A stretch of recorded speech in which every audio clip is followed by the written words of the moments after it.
With a special message coming up for Donald Trump, I'm Keith Olbermann in New York with the worst persons of the day. The bronze to Rebecca Mansour, the woman who writes all that crap on Facebook that they put Sarah Palin's name on. Mansour has been engaged in a rather embarrassing Twitter campaign this week against reporters, taunting them with emails about why they didn't give huge play to a speech the half-governor gave in Wisconsin. One of the half dozen or so tweets went to CNN and implied that the network had not covered the word salad because, quote, she made Obama look bad by saying the stuff you gloss over. Then it turned out CNN had covered the speech and Mansour had to apologize.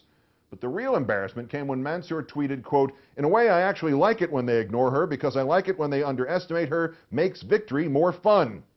Ms. Mansour joined the Palin camp sometime during the 2008 vice presidential campaign, which raises a very important question.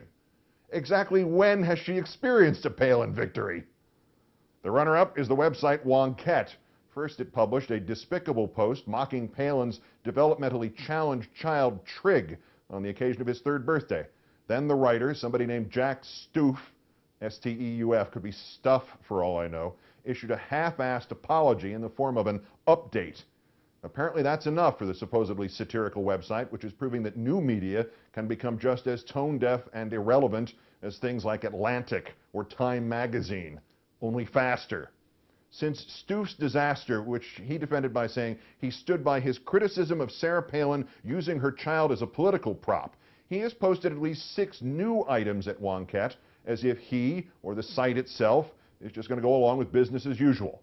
Business as usual at Wonkette not only meant being as insensitive, no, more insensitive than the people it purported to criticize, but also to have turned a legitimate question about the appropriateness of Mrs. Palin's inclusion of the baby in politics into another opportunity for Mrs. Palin to include the baby in politics, only this time with impunity.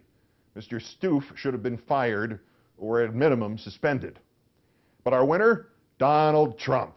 If you don't know who he is, he's one of those idiots pretending that President Obama has not produced proof of his birth in the United States. Only being outstandingly idiotic, Mr. Trump is doing it as loudly as he can, hinging a possible presidential run on this paranoid racist fantasy and lashing out like an 11-year-old at anyone who dares criticize him or even distance themselves from him. Jerry Seinfeld was to appear at an event staged by Trump's son Eric, benefiting St. Jude's Children's Hospital. Now he's not going. Instead, he has sent contributions both to the Eric Trump Foundation and to St. Jude. A press spokesman told reporters that Seinfeld had agreed in January to attend before the elder Trump flipped his wig, and that Seinfeld now, quote, feels increasingly uncomfortable with Trump's birther obsession, and quoting again, he feels this kind of demagoguery has no place in public discourse. Trump has now issued a tantrum. I just learned you canceled a show for my son's charity because of the fact that I'm being very aggressive with respect to President Obama, who's doing an absolutely terrible job as our leader. The frequently bankrupt Trump concluded, what I do feel badly about is that I agreed to do and did your failed show, The Marriage Ref, even though I thought it was absolutely terrible. Despite its poor ratings, I didn't cancel on you like you canceled on my son in St. Jude. I only wish I did. You should be ashamed of yourself. So Trump says Seinfeld should be ashamed of himself for doing something, and then also says he wishes he had done the same thing. More aptly, in the statement, Trump compares his birther campaign to a television show with poor ratings. Smartest thing he said in years. Don, let me give you 2 pieces of advice. 1, you're wigging out over this hair today, gone tomorrow birther nonsense. For you, ultimately, there will be hell to pay. And 2, bearing in mind that this is the FOK News Channel website, FOK, Friends of Keith, Don, FOK off.